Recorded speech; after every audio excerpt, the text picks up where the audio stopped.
an interesting property we have been exploring. And then there's natural dyes, which gives, of course, the color you want to give color to the coatings. Then there is the possibilities for biopolymers.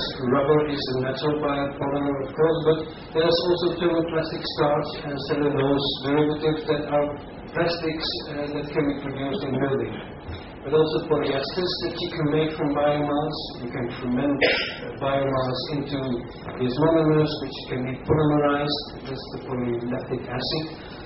We've been involved in that for making polylactic acid beads, like polystyrene beads, also for making insulation material. And of course the thermosets, like lignin, fluoride, and pyrolysis oils based on biomass.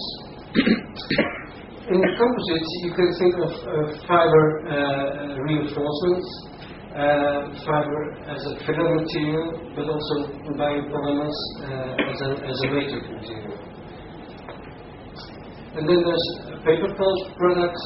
You can think of course, the common paper products like corrugated boards, honeycomb, lightweight laminates, tubes, pressed, very pressed, dense pressed recycled paper, wallpaper cover, and cellulose coatings.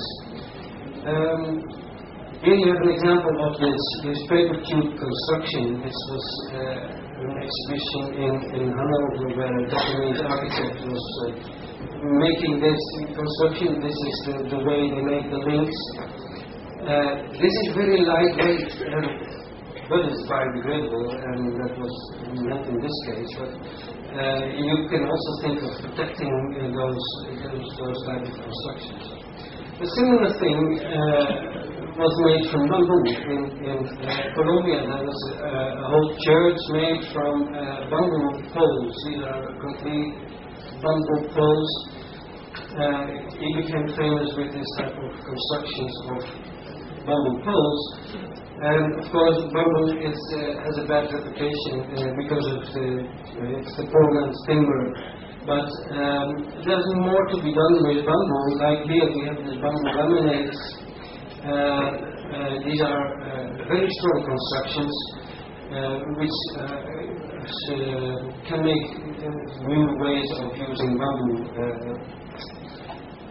If we look where you can use the renewable building materials, in the foundation it's always a bit difficult because you have the contact with the soil and the water, so you have to protect the material very, very much. In the ground floor, you can use beams, outer walls, different ways of constructing a wall. That's a massive wall or a supporting wall, a cavity wall. In the Netherlands, we do a lot with cavity walls, which is because of that we can have insulation possibilities, floors and ceilings, roofing materials, and that can be pitched on. Well. If we go for the ground floor, there's the use of the shells, which I told you, which would be insulating from the moisture from the soil. Expanded clay, damp absorbent, wooden beams, sandwich panels, and prefab concrete extruded slabs. These concrete extruded slabs could be used more biomaterial because concrete is not. It's a very good building material. It's not renewable, but when you add, for example, you can use fibers to add into the material. You can make lightweight concrete. You can make foam concrete. There's different possibilities of using concrete in composites.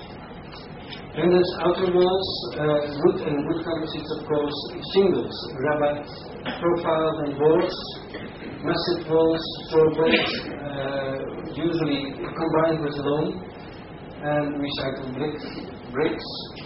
Cavity walls would be fiber insulation, cellulose with fiber crops like flax or wool. Then there's the inner walls.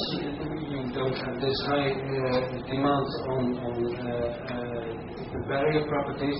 There you can use wood frame construction, but also this biocrete slabs would be a very interesting way of doing that. Partition walls could be particle boards, laminate fiber boards, or paper boards. These could be lightweight construction that you can remove later on. You can think of, well, when I want to have an expansion of my room, you can change. These things, in other countries, we see that a lot, that the building should be flexible, more flexible than we used to build. Renewable building materials for floors and ceilings. Again, wooden beams multiply materials, but also cork and cork insulation in there would help to reduce the sounds. Sandwich panels for fiber boards, prefab concrete extruded slabs, and of course the finishing of the floors could be marble type. That's the type of composite material based on plant oil with wood and